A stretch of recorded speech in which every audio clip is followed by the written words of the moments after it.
श्री शिवाय नमस्तुभ्यम। हर हर महादेव की शुभ तिथि आ गई है जो कि 27 सितंबर 2023 को हो रही है। इसी दिन आप सभी 27 सितंबर को व्रत रखेंगे। दिन बुधवार पड़ेगा। बहुत दुर्लभ संयोग हो रहे हैं और साथ ही प्रदोषकाल की पूजा इस व्रत में सबसे उत्तम मानी जाती है, तो प्रदोषकाल का समय होगा। सभी चीजें नोट करते हुए चलिएगा। 6:12 से 8:36 के आसपास होगा। सभी चीजें स्क्रीन पर दी हुई है, नोट करते हुए चलेगा। जैसे कि प्रदोष की तिथि महादेव को सबसे समर्पित सबसे सुंदर त्रयोदशी तिथि मानी जाती है। भक्त प्रदोष का व्रत करते हैं और सभी जीवन की कामना अपने महादेव से कहते हैं। देवाधिदेव महादेव भी उनकी सुनते हैं और कहा जाता है प्रदोष के दिन महादेव सबसे प्रसन्न मुद्रा में होते हैं। प्रदोष काल में भ्रमण पर निकलते हैं।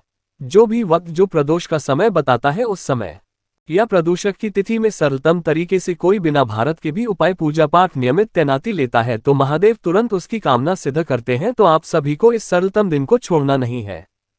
कुछ सरल से नियम कार्य आपको जरूर से करने हैं, जैसे कि बुधवार का दिन अपने आप में बहुत विशेष महान आ जाता है।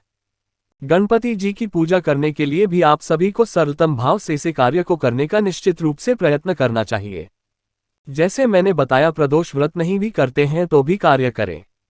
बुधवार का दिन है, हरे रंग के कपड़ों का चयन करें और हरी मूंग का उपाय। दिन बहुत जल्दी फल देने वाला होगा, क्योंकि बुधवार का जो रंग होता है वह हरा माना जाता है।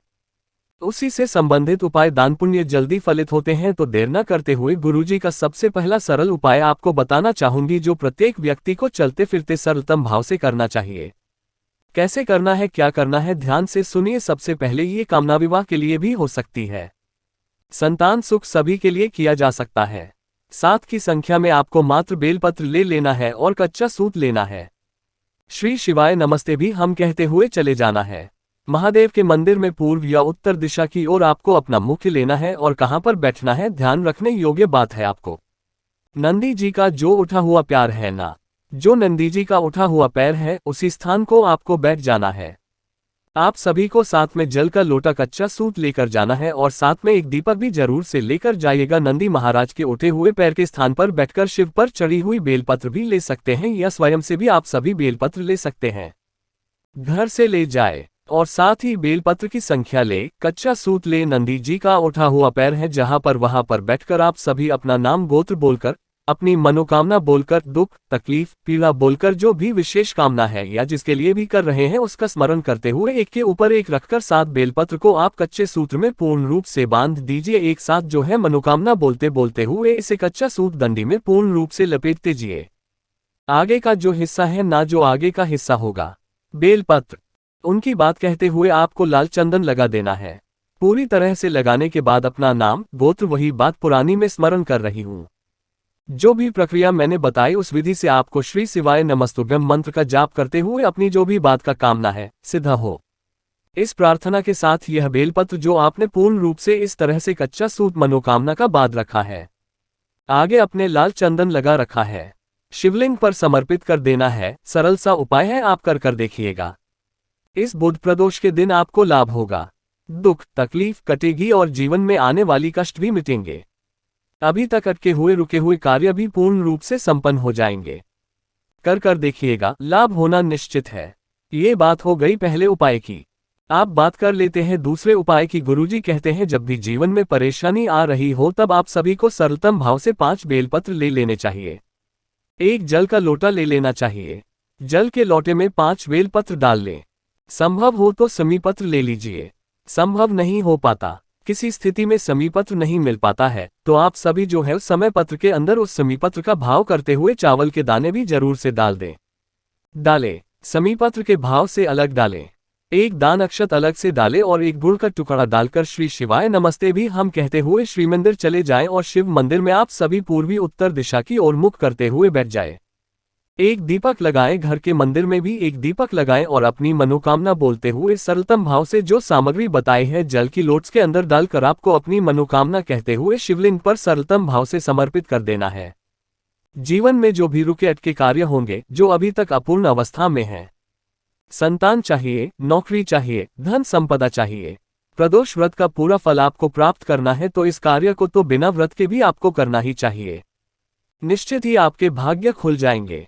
बात हो गई 2 उपाय की। अब बात करते हैं तीसरे उपाय की। तीसरा उपाय बुध प्रदोष के दिन या किसी भी प्रदोष के दिन बहुत लाभ देता है। गुरुजी कहते हैं प्रदोष के दिन आवश्यक रूप से अपने जो भी धन की कमी है, जो भी रोग कर्ज पीड़ा है, उन सभी का स्मरण वाहन करते हुए 2 स्थानों पर दीपक जरूर लगाना चाहिए। एक तो शिव मंदिर में और साथ के साथ एक बेलपत्र वृक्ष के नीचे। बेलपत्र वृक्ष के नीचे गुरुजी ने यहाँ पर कई उपाय बताए हैं दीपक से, जिसमें तो एक ये बताते हैं गुरुजी की बेलपत्र वृक्ष और शिव मंदिर में लगाए। दूसरा एक गुरुजी कहते हैं आप कम से कम प्रदोष के दिन एक बेलपत्र वृक्ष के नीचे दीपक लगाएं और एक दीपक घर के मुख्य द्वार पर लगाए। दाहिने हाथ की ओर आपको लगाना है कि महादेव मेरे घर आएंगे। आप चाहें तो अपनी इच्छा अनुसार दीपदान जितना भी किया जाए उतना फल देने वाला होता है। आप इन तीनों स्थानों पर लगा सकते हैं। घर के मुख्य द्वार पर बेलपत्र वृक्ष के नीचे, शिव मंदिर में इच्छा आपकी है।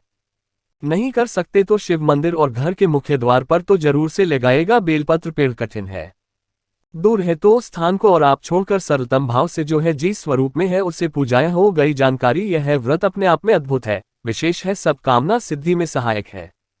आप सभी को आवश्यक रूप से सरलतम भाव से एक जल का लोटा लेना है। हरे मूंग की एक मुट्ठी भर लेनी है। संख्या आप कितनी भी रखें, कोई दिक्कत की बात नहीं है। आप अपनी मनोकामना, भाव, पीड़ा, कष्ट बोलते हुए जहां पर शिवलिंग में गणेश जी का स्थान होता है ना, उसी स्थान पर सबसे पहले तो आप जल समर्पित करें, शिवलिंग पर दीप प्रज्वलित करें। उसके बाद उपाय करना आरंभ करें। गणेश जी का जहां पर स्थान है वहां पर आप सभी शहद लेपन करें। शहद के ऊपर अपनी मनोकामना कहते हुए गणेश जी के स्थान पर कुछ दाने हरा मूंग समर्पित करें। इस फिर शिवलिंग के ऊपर गुरुजी कहते हैं जब प्रदोष पड़े तब थोड़ा सा आप सभी को शहद का लेपन कर आवश्यक रूप से थोड़ा सा दाने आपको विशेष कामना सिद्धि के लिए हरा मूंग समर्पित करना चाहिए। ये 2 स्थान हो गए। तीसरा स्थान जो नंदिनी का उठा हुआ पैर है, सरलतम बाद उसे वहां पर आपको जो हरा मूंग है वह समर्पित करना है। ठीक है, बस यही काम है, सरलतम भाव है, सरलतम उपाय है। कुछ भी इनमें पैसा समय खर्च नहीं होना है, परंतु लाभ अनगिनत थे। कर देखिएगा, कोई सरल सा उपाय चुने। पहले जो बताया वह कर सकते हैं, दूसरे स्थान पर जो बताया तीसरा कर सकते हैं, चौथा कर सकते हैं। 4 उपायों में से जो सरलतम लगे उसे चुने, अपना जीवन सार्थक बनाएं। वीडियो में कोई भी चीज समझ में ना ये पूछ लीजिएगा, आपका अपना चैनल है, सभी सवालों के जवाब आप प्राप्त करेंगे। कमेंट्स में आप सभी प्रभु स्मरण ध्यान करते हुए हर हर महादेव या श्री शिवाय नमस्ते जरूर से लेके आपके बिना भी इन उपायों को कर सकते हैं। सरलतम प्रदोष की पूजा विधि होती है, सुंदर भाव से ब्रह्म मुहूर्त में उठें, गंगाजल मिश्रित जल से स्नान करें। साधारण सरल से पूजा सुबह के समय संकल्प के तहत करें। शाम को विशेष पूजा करने का प्रयत्न करें। कथा सुनने शिव जी पर जो समर्पित वस्तुएं होती है उन्हें अधिक मात्रा में लेकर शिव मंदिर चले जाए। विधि विधान से पूजन करें। बहुत सारा होता है, फलाहार ले सकते हैं। शाम को मीठा खाकर निकले।